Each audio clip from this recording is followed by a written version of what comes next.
অন্য সংগঠনের রাজনীতি, প্রকাশ্যে গণতান্ত্রিক রাজনীতির বাধাগ্রস্ত করার সংস্কৃতি কিন্তু এখনো চলমান রয়েছে, যেটি গতকাল খুলনা প্রকৌশল এবং প্রযুক্তি বিশ্ববিদ্যালয় হয়েছে। কারণ আপনারা দেখেন, খুলনা প্রকৌশল এবং প্রযুক্তি বিশ্ববিদ্যালয়ে বৈষম্য বিরোধীর একটি কমিটি রয়েছে, যেই কমিটি জানুয়ারির 7 তারিখে প্রকাশিত হয়েছে।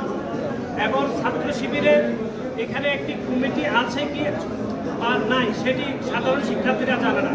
আমরা শিবিরকে স্পষ্টভাবে বলতে চাই, খুলনা প্রকৌশল বিশ্ববিদ্যালয়ে ছাত্র শিবিরের কমিটি নাই, এটি শিবিরকে নিশ্চিত করতে হবে, অথবা কমিটি থাকলে অবশ্যই ছাত্র শিবিরকে সেটি প্রকাশ্যে আনতে হবে।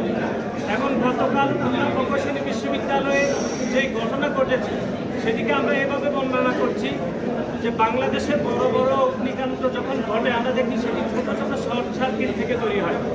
এবং গতকাল খুলনা প্রকৌশলী বিশ্ববিদ্যালয়ে যে ঘটনা ঘটেছে সেটি যে শর্ট সার্কিট হয়েছে সেটি তৈরি করেছে খুলনা প্রকৌশলের বৈষম্যবিরোধী ছাত্র আন্দোলনের বিশৃঙ্খল মব। এবং এটির নেতৃত্ব দিয়েছেন খুলনা প্রকৌশল বিশ্ববিদ্যালয়ের বৈষম্যবিরোধী আন্দোলনের আহ্বায়ক ওমর ফারুক, এবং কেন্দ্রীয়ভাবে সেটি মনিটরিং করেছেন বৈষম্যবিরোধী ছাত্র আন্দোলনের কেন্দ্রীয় সমন্বয়ক বা আহ্বায়ক হাসনাত আবদুল্লাহ।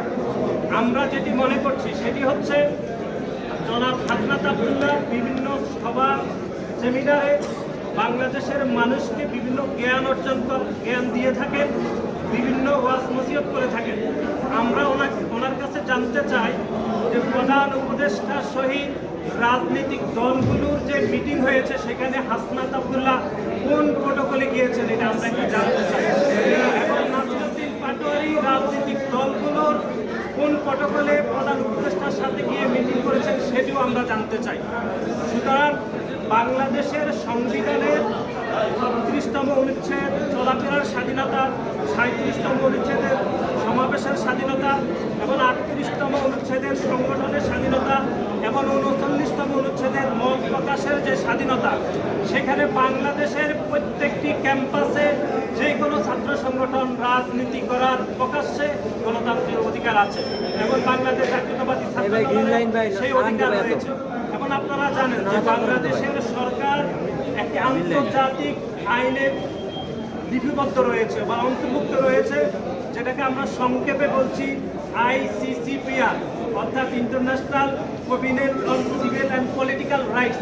অর্থাৎ বাংলাদেশের যে কোনো নাগরিক তার মতামতের ভিত্তিতে যে কোনো রাজনৈতিক অংশগ্রহণ করার চূড়ান্ত অধিকার রাখে। সেখানে বৈষম্য বিরোধী ছাত্র আন্দোলনের